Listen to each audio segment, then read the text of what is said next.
Welcome dear parents, कैसे हैं आप? उम्मीद करती हूँ बिल्कुल खैरियत से होंगे।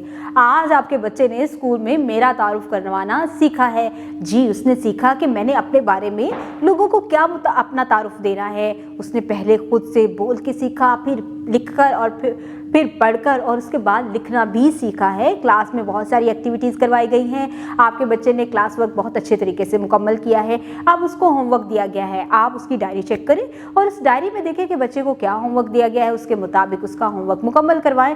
और इसके अलावा आप वो इन्फॉर्मेशन या वो मालूमात जो आप चाहते हैं कि आपका बच्चे को आनी चाहिए, अब वो इस उम्र में है कि अगर वो किसी जगह पर अकेला जाता है तो उसको आपके घर का एड्रेस, नंबर याद होना चाहिए। उसको किसी ऐसे फ़र्द का नंबर जो कि हर वक्त ऑन हो, वो किसी इमरजेंसी में या किसी मसले में फंस जाता है तो आपने उसको वो भी याद करवाना है।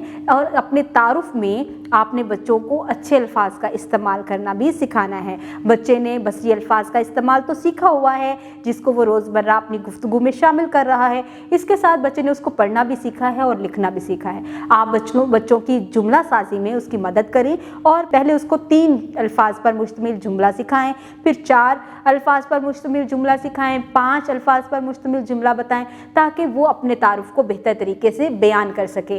किसी भी फैमिली में कोई आए तो उसके सामने बच्चे अपना तारुफ कैसे करवाएगा, ये प्रैक्टिस आप खुद बच्चे के साथ करें और उसके साथ एक ऐसी गेम खेलें कि जैसे आप उसके घर में मेहमान आए हैं और वो उसको तारुफ करवा रहा है।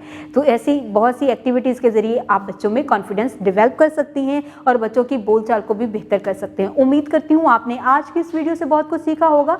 मज़ीद सीखने और जानने के लिए हमारे साथ रहिएगा। मिलते हैं अगली वीडियो में, तब तक के लिए अल्लाह हाफिज़।